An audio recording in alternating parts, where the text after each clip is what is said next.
स्वतंत्रता दिवसની આડે ગણતરીના દિવસો બાકી છે। આગામી 15મી ઓગસ્ટના રોજ દિલ્હી સહિત દેશભરમાં સ્વતંત્રતા દિવસની ઉજવણી કરવામાં આવશે।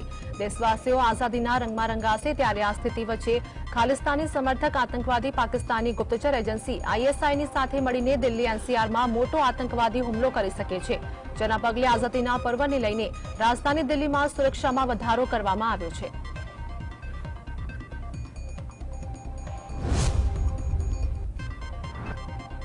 રેસલર વિનેશ ફોગાટ, બજરંગ પુનિયા અને સાક્ષી મલિક આજે પ્રેસ કોન્ફરન્સ કરશે। વિનેશ ફોગાટ ટ્વીટ કર્યું કે 10 ઓગસ્ટે તેઓ રાજઘાટ પર પ્રેસ કોન્ફરન્સ કરવાના છે। આ પ્રેસ કોન્ફરન્સ એવા સમય થવા જઈ રહી છે જ્યારે રેસલિંગ ફેડરેશનની ચૂંટણી થવાની છે। ભારતીય જનતા પાર્ટીના સાંસદ બ્રિજભૂષણ શરણસિંહ વિરુદ્ધ દાખલ કરવામાં આવેલી ચાર્જશીટ પર સુનાવણી ચાલી રહી છે અને કેટલાક કુસ્તીબાજોને એશિયન માટે પસંદ કરવામાં આવ્યા છે। રાજ્યસભામાં મણિપુર મુદ્દે વિપક્ષી નેતાઓના વોકઆઉટના પગલે ધ્વનિમત દ્વારા digital personal data protection bill 2023 પસાર કર્યું હતું। મહત્વનું છે કે સુપ્રીમ કોર્ટે ગોપનીયતાના અધિકારને મૂળભૂત અધિકાર તરીકે જાહેર કર્યાના 6 વર્ષ બાદ આ બિલ આવ્યું છે। Digital personal data protection bill 2023માં ઓનલાઈન પ્લેટફોર્મ દ્વારા વ્યક્તિઓના ડેટાના દુરુપયોગને રોકવાની જોગવાઈઓ છે। લોકસભામાં મોદી સરકાર વિરુદ્ધ અવિશ્વાસ પ્રસ્તાવ પરની ચર્ચામાં રાહુલ ગાંધીના ભાષણની ચર્ચા દરેક જગ્યાએ થઈ રહી છે, પરંતુ જો કોઈએ આ ભાષણને ધાર આપવામાં ખાસ ભૂમિકા ભજવી હોય તો તે તેમની માતા અને સોનિયા ગાંધી હતા। એક મીડિયા અહેવાલ મુજબ જ્યારે રાહુલ ગાંધી લોકસભામાં ભાષણ આપી રહ્યા હતા ત્યારે સોનિયા ગાંધી તેમને સમય સમય પર માર્ગદર્શન આપતા જોવા મળ્યા હતા। સંસદમાં છેલ્લા 2 દિવસથી અવિશ્વાસ પ્રસ્તાવ પર ચર્ચા ચાલી રહી છે ત્યારે અમિત શાહે ગૃહમાં કહ્યું કે હું આખો દેશને કહેવા માંગુ છું કે હિંસાના સમાચાર જોઈને વડાપ્રધાને મને રાત્રે 4 વાગે અને બીજા દિવસે સવારે 6:30 વાગે મને ફોન કર્યો હતો અને વિપક્ષ કહે છે કે મોદીજી જરાય ચિંતિત નથી। અમે 3 દિવસ સુધી સતત કામ કર્યું છે, 6 વિડીયો કોન્ફરન્સ કરી તેમજ 36,000 સીએપીએફ જવાનોને તાત્કાલિક રાજ્યમાં મોકલવામાં આવ્યા હતા। કોંગ્રેસના નેતા રાહુલ ગાંધીએ લોકસભામાં જણાવ્યું હતું કે મણિપુરમાં ભારત માતાની હત્યા થઈ છે। વડાપ્રધાન મોદી હજુ સુધી મણિપુરના પ્રવાસે ગયા નથી। મણિપુરમાં ભાગલા પડી ગયા છે। પીએમ મોદી દેશના લોકોની અવાજ સાંભળતા નથી।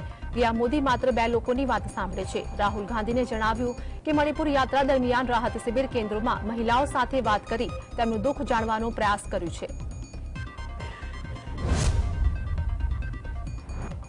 કેન્દ્રીય મંત્રી અને ભાજપના સાંસદ સ્મૃતિ ઈરાનીએ જણાવ્યું હતું કે વિપક્ષી ઇન્ડિયા ગઠબંધન ઇન્ડિયા નથી, કારણ કે આપણો દેશ ભ્રષ્ટ નથી, દેશ પરિવારવાદ નથી પરંતુ યોગ્યતામાં માને છે। વિપક્ષી દળોએ ભારત છોડો ચળવળને યાદ કરવાની જરૂર છે। ભ્રષ્ટાચાર મુક્ત ભારત, પરિવારવાદ મુક્ત ભારત દેશમાં યોગ્યતાને માન મળે છે। લોકસભામાં સંબોધન દરમિયાન કેન્દ્રીય મંત્રી સ્મૃતિ ઈરાનીએ જણાવ્યું હતું કે સંસદીય બાબતોના મંત્રી પ્રહલાદ જોશી, કેન્દ્રીય ગૃહમંત્રી અમિત શાહ અને સંરક્ષણ મંત્રી રાજનાથ સિંહે પણ વિપક્ષી દળોને મણિપુર વિશે સદનમાં ચર્ચા કરવાનો આગ્રહ કર્યો। મણિપુર પર ચર્ચા કરવા માટે સત્તાપક્ષ તૈયાર છે, પરંતુ વિપક્ષી દળો ચર્ચાથી દૂર ભાગે છે। કેન્દ્રીય ગૃહમંત્રી અમિત શાહ સદનમાં મણિપુર વિશે વાત કરશે ત્યારે વિપક્ષી દળો મૌન ધારણ કરી લેશે। કોંગ્રેસના નેતા રાહુલ ગાંધી લોકસભામાંથી બહાર જતી વખતે કથિત ફ્લાઇંગ કિસ કરી હોવાનો દાવો સદન હાજરમાં કેટલાક લોકોએ કર્યો હતો, જોકે આ ઘટના કેમેરામાં રેકોર્ડ થઈ નથી। કેન્દ્રીય મંત્રી સ્મૃતિ ઈરાનીએ આ કથિત ઘટના પર વાંધો ઉઠાવ્યો હતો। તેમણે આ ઘટનાને અભદ્ર લક્ષણ ગણાવ્યા। સંસદમાં આવું અભદ્ર વર્તન દેશની સંસદમાં પહેલા ક્યારેય જોયું નથી। આ ગરિમાવિહીન પ્રવૃત્તિ છે।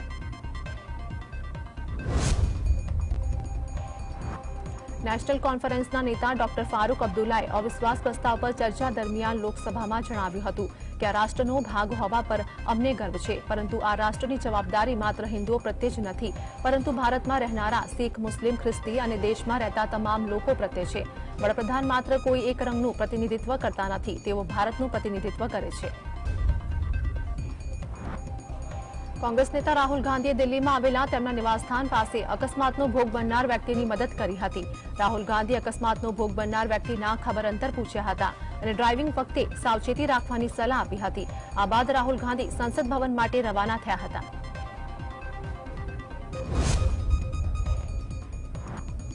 ભાજપના નેતા અને પૂર્વ કેન્દ્રીય મંત્રી રવિશંકર પ્રસાદે પરિવારવાદ, ભ્રષ્ટાચાર અને વિપક્ષના તુષ્ટિકરણ વિરુદ્ધ ભાજપની ઝુંબેશના પ્રારંભ પર હેડક્વાર્ટર ખાતે પ્રેસ કોન્ફરન્સ યોજી હતી। રવિશંકર પ્રસાદે કહ્યું છે કે ભ્રષ્ટાચાર અને તુષ્ટિકરણ વંશવાદની રાજનીતિ સાથે આવે છે, તેથી આવી રાજનીતિને ભારત છોડવા માટે આહ્વાન કરે છે।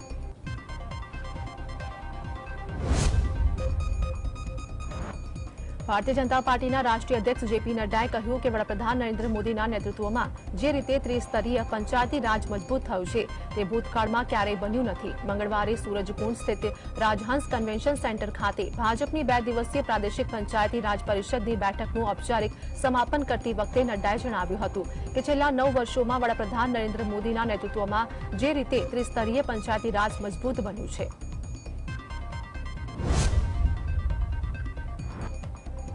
વડાપ્રધાન નરેન્દ્ર મોદીએ કેન્દ્રમાં સત્તારૂઢ રાષ્ટ્રીય લોકતાંત્રિક ગઠબંધન એનડીએના સાંસદો સાથેની વાતચીતમાં તેમની સરકારની અનેક કલ્યાણકારી પહેલ પર પ્રકાશ પાડ્યો હતો।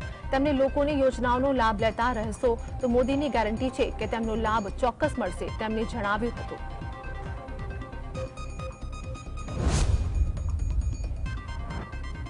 મણિપુર મુદ્દે કેન્દ્ર સરકાર સામે લાવવામાં આવેલા અવિશ્વાસ પ્રસ્તાવ પર પ્રથમ દિવસ લોકસભામાં ઉગ્ર ચર્ચા જોવા મળી હતી, જે દરમિયાન કેન્દ્રીય પ્રધાન નારાયણ રાણે લોકસભામાં પિત્તો ગુમાવી બેઠા અને સાથી સાંસદ અરવિંદ સાવંતને આકરી અંદાજમાં બેસી જવા માટે કહેતા જોવા મળ્યા હતા। આ મામલે આમ આદમી પાર્ટીએ મોદી સરકારના પ્રધાનને ઘેરવાનો પ્રયાસ કર્યો છે।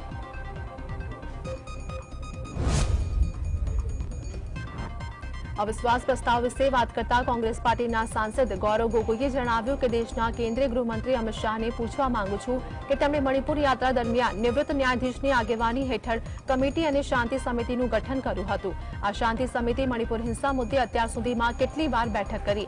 મણિપુરના ગૃહ મંત્રાલયે અમિત શાહના નેતૃત્વ હેઠળ આવતી આસામ રાઇફલ સામે એફઆઈઆર દાખલ કરી છે।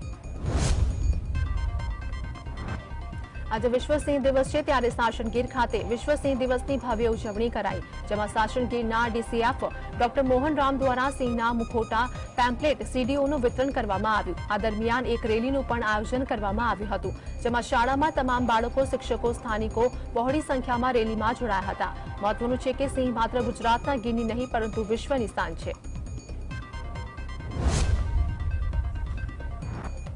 બનાસકાંઠાના દિયોદરમાં ખેડૂત આગેવાન પર થયેલા હુમલાને પગલે આજે ખેડૂતો દિયોદરથી ગાંધીનગર સુધી ખેડૂત ન્યાય યાત્રાનું પ્રસ્થાન કરશે।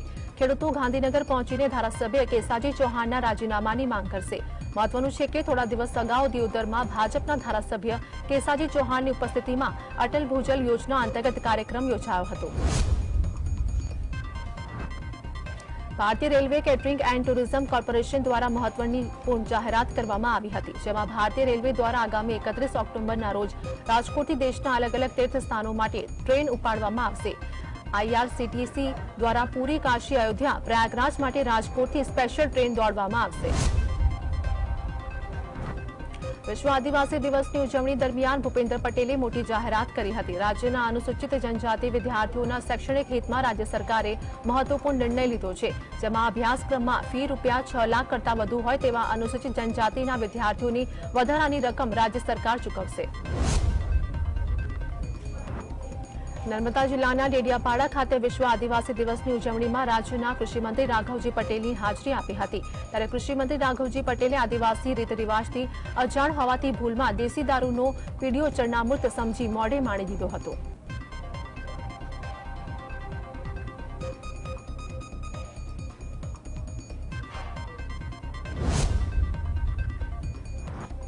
વિશ્વ આદિવાસી દિવસ નિમિત્તે સમસ્ત આદિવાસી સમાજ દ્વારા સુરતના રિંગ રોડ ખાતેથી વિશાળ રેલીનું આયોજન કરવામાં આવ્યું હતું। અંદાજિત 1 કિલોમીટર લાંબી આ રેલીમાં વ્યસન મુક્તિના સંદેશા સાથે અલગ અલગ ઝાંખીઓ જોવા મળી હતી। આ સાથે રેલીમાં આદિવાસી સમાજના લોકો પરંપરાગત પહેરવેશ અને નૃત્ય કરતા જોવા મળ્યા હતા।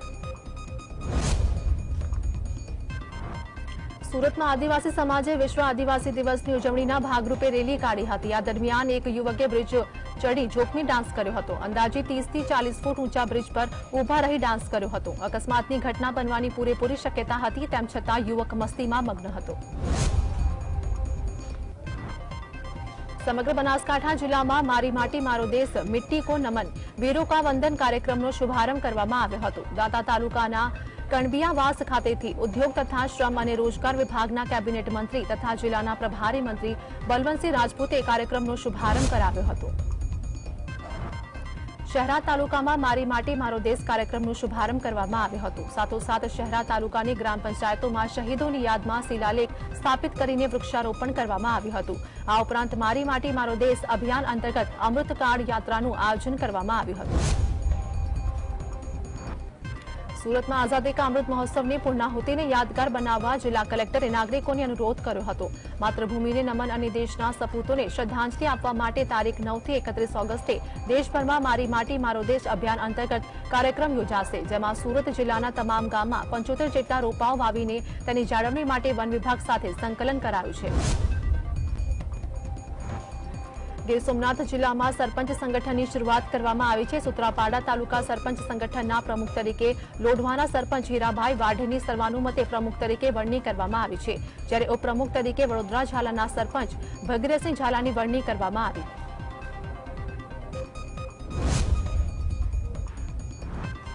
દ્વારકા જિલ્લાની સમુદ્ર સીમામાં આવેલા 21 જેટલા ટાપુઓ પર લોકોની અવરજવર ઉપર રોક લગાવતું જાહેરનામું બહાર પાડવામાં આવ્યું છે। દરિયા કિનારાથી 3 તરફથી જોડાયેલા દ્વારકા જિલ્લામાં કુલ 24 ટાપુમાંથી ફક્ત 2 ટાપુ ઉપર માનવ વસાહત છે। કોઈપણ વ્યક્તિ ધાર્મિક પ્રવૃત્તિના નામે દેશ વિરોધી પ્રવૃત્તિ હાથ ન ધરે તેવી બાબતે સુરક્ષા વ્યવસ્થા ચુસ્ત કરાઈ છે।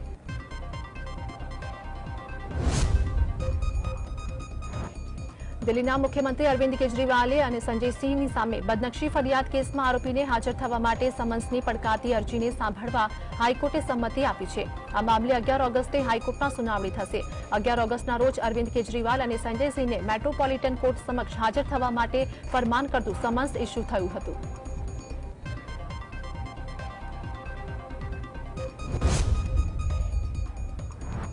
હાઈકોર્ટે ટ્રાફિક મામલે અમદાવાદ પોલીસ ઝાટકને કાઢી અમદાવાદમાં બિસ્માર રસ્તાઓ, રખડતા ઢોર અને ટ્રાફિકની સમસ્યા મુદ્દે થયેલી અરજી ઉપર કોર્ટમાં સુનાવણી હાથ ધરવામાં આવી। કાયદો તોડવાવાળા બેફામ બન્યા છે, ત્યારે કાયદાની અમલવારી કરનારાઓને કડક હાથે કામ લેવું પડશે।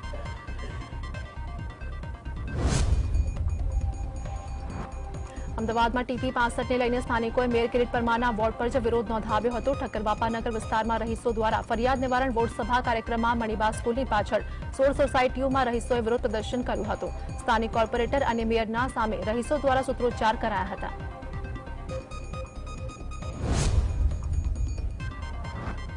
અમદાવાદમાં ભૂવાઓ પડવાની વણઝાર અટકતી નથી, ત્યારે વધુ એકવાર હાટકેશ્વર સર્કલ નજીક આવેલા ખોખરા વોર્ડના શીતળા માતાના મંદિર પાસે ભૂવો પડ્યો હતો। 132 ફૂટ રિંગ રોડના મોડેલ પર રોડ પર રસ્તાની વચ્ચોવચ્ચ ભૂવો પડતા ટ્રાફિક જામ સાથે વાહન ચાલકોને વારંવાર હાલાકીનો સામનો કરવો પડી રહ્યો છે।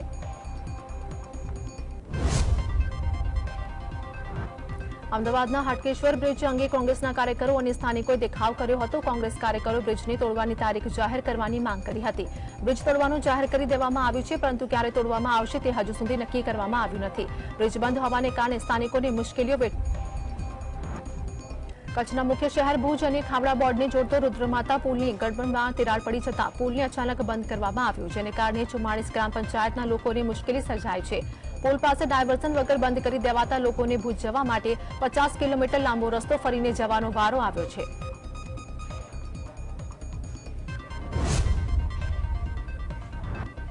કચ્છના ભીમાસર ભુજ હાઈવે ઉપર કુકમા ગામ નજીક ઓવરબ્રિજના નિર્માણ માટે ખેડૂતોની જમીન સંપાદિત કરવામાં આવી હતી, જો કે અચાનક જૂનો પ્લાન રદ કરીને નવો પ્લાન બનાવવામાં આવતા ખેડૂતો વિરોધ પર ઉતરી ગયા છે। જૂના પ્લાન મુજબ ઓવરબ્રિજ બનાવવામાં આવે તેવી માંગ સાથે ભારતીય કિસાન સંઘે કલેક્ટરને આવેદનપત્ર આપ્યું હતું। વડોદરામાં વિશ્વામિત્રી નદી શહેરની મધ્યમાંથી પસાર થાય છે, ત્યારે નદીને પ્રદૂષિત થતી અટકાવવા માટે મહાનગરપાલિકા અભિયાન શરૂ કર્યું છે। મહાનગરપાલિકાએ નદીમાં કચરો નાખતા લોકોને પકડવા સીસીટીવીનો ઉપયોગ શરૂ કર્યો છે। ધોરાજીના બક્ષીપંચના ભાજપના મહામંત્રીએ જૂનાગઢ રોડના ખાડાઓ પોતાના ખર્ચે પૂરવાની કામગીરી હાથ ધરી હતી। બક્ષીપંચના મહામંત્રીએ તંત્રને ઘણી રજૂઆત કરી હતી, જોકે કામગીરી નથી થતા પોતે જ ખાડાઓ પૂરવાની નોબત આવી હતી। ભાજપ મોરચાના બક્ષીપંચના મહામંત્રીએ ભાજપ વિરુદ્ધ બાવ ચડાવી હતી। અમદાવાદમાં એએમસી સંચાલિત નવા વાડેલી સ્કૂલ નંબર 3માં છેલ્લા 3 દિવસથી વીજ પાવર બંધ છે। શાળામાં બાળકો અંધારામાં અને પંખા વગર ભણવા મજબૂર બન્યા છે। પીવાનું પાણી પણ ટેન્કરથી ભરવામાં આવે છે। સરકારના 100 ભણીસો આગળ વધેના સૂત્રો વચ્ચે હવે અંધારામાં બાળકો ભણવા મજબૂર બન્યા છે। પોરબંદર છાયાપાલિકાએ ખીજડી પ્લોટમાં ગાર્ડન શૌચાલયની ફરી શરૂ થયેલી કામગીરી પર પ્રાદેશિક કમિશનરને તાત્કાલિક અસરથી રોક લગાવી છે. પ્રાદેશિક કમિશનરના આદેશથી ચુસ્ત અમલવારી કરવા ચીફ ઓફિસરે સૂચના આપી છે. પ્રાદેશિક કમિશનરને ગતરોજ પાલિકાએ કમિશનર મનાઈ હુકમને અવગણી કામગીરી ચાલુ રાખતા લોકોમાં ભારે રોષ જોવા મળ્યો છે. મહેસાણા જિલ્લાના વિજાપુરમાં 150 કિલો સરકારી તુવરદાળનો બારોબાર વહીવટ કરવા અંગે 2 સંચાલકોના નામ સામે આવ્યા છે. મહત્વપૂર્ણ છે કે વિજાપુરના 4 મધ્યાહન ભોજન કેન્દ્રોમાં સરકારી ઘઉં, ચોખા, દાળ સહિત તેલની કુલ 1090 કિલો ઘટ જોવા મળી હતી. મામલતદારે બંને સંચાલકોને નોટિસ આપી આગળની કાર્યવાહી હાથ ધરી છે. પાલનપુર શહેરમાં રખડતા ઢોર માટે ટેન્ડર મંજૂર કરાયું હતું. પાલિકા એક પશુ દીઠ 2400 રૂપિયા ચૂકવશે. ગુરુવારથી રખડતા પશુ પકડીને પાંજરાપોળમાં મોકલવાની કાર્યવાહી શરૂ થશે. 4 વર્ષથી પાલિકા ટેન્ડર બહાર પાડતી હતી, છતાં કોઈ ટેન્ડર ભરવા તૈયાર ન હતું. રાજકોટ મહાપાલિકાના ફૂડ વિભાગે શહેરમાં દરોડા પાડી કડક કાર્યવાહી કરી હતી. સાધુ વાસવાણી રોડ ઉપર અન્નપૂર્ણા માર્ટમાં ફૂડ વિભાગે દરોડા પાડ્યા હતા, જેમાં અનાજ, કઠોળ, કરિયાણું સહિત 290 કિલો અખાદ્ય જથ્થો ઝડપી પાડી નાશ કર્યો હતો. અન્નપૂર્ણા માર્ટમાં અંતિમ તારીખવાળો અખાદ્ય જથ્થાને 50% ભાવનું સ્ટીકર લગાવી વેચાણ કરવામાં આવતું હતું. કોમર્શિયલ વાહન ધારકો દ્વારા ટેક્સ ન ભરવાને લઈને મહેસાણા આરટીઓ એક્શન મોડમાં આવી ગઈ છે. મહત્વપૂર્ણ છે કે મહેસાણા જિલ્લામાં 2945 જેટલા કોમર્શિયલ વાહનોને ટેક્સ બાકી છે, જેમાંથી 2000 જેટલા વાહનોને 1 વર્ષનો 15 કરોડનો ટેક્સ બાકી છે.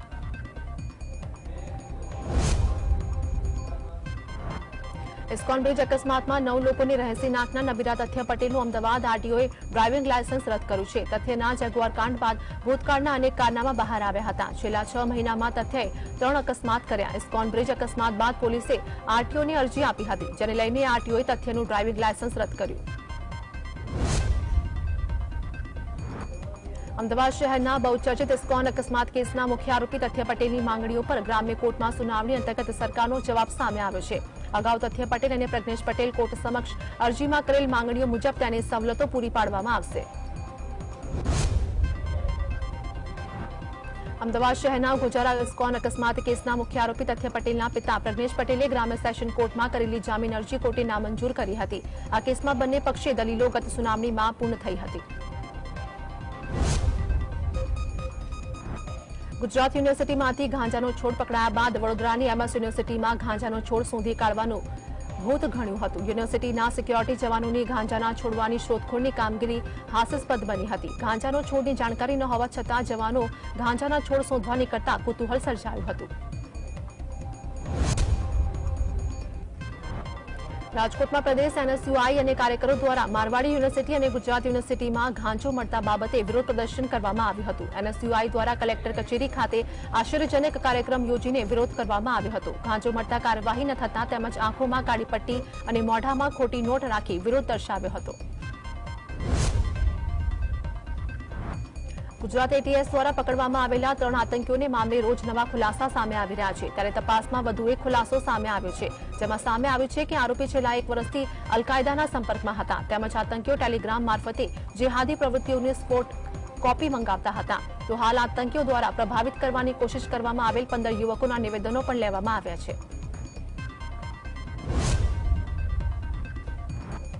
સુરેન્દ્રનગર જિલ્લો હવે તો ગાંજા સપ્લાયનું નેટવર્ક બની ગયું છે. જિલ્લાના ભોજપરીમાં ગાંજાનું ખેતર ઝડપાયા બાદ ચોટીલાના આણંદપર ગામ તરફથી ગાંજાનો જથ્થો લઈ જતા આંધળની અટકાયત કરવામાં આવી છે. એસઓજી પોલીસે આંધળ પાસેથી 813 ગ્રામ ગાંજાનો જપ્ત કરવામાં આવ્યો. ગતરોજ ભોજપુરી ગામે ગાંજાનું વાવેતર કરેલા ખેતર એસઓજી પોલીસે ઝડપી પાડ્યું હતું. અમદાવાદના બોપલમાં ઈડીની નકલી ઓળખ આપનાર અધિકારીને ઝડપી લેવામાં આવ્યો છે. ટેન્ડર આપવાના બહાને ઈડીનો નકલી અધિકારી બનીને રૂપિયા 1.50 કરોડની ઠગાઈ આચરી હતી. જેમાં નકલી ઈડી અધિકારી ઓમવરવીરસિંહ જાતે બોગસ આઈ કાર્ડ બનાવ્યું હતું, જેમાં IRS additional director information department, ministry of finance, government of India લખેલું આધાર કાર્ડ બનાવ્યું હતું. જેના આધારે એક વેપારીને ટેન્ડર અપાવવાની લાલચ આપી 1.50 કરોડ રૂપિયા પડાવ્યા હતા.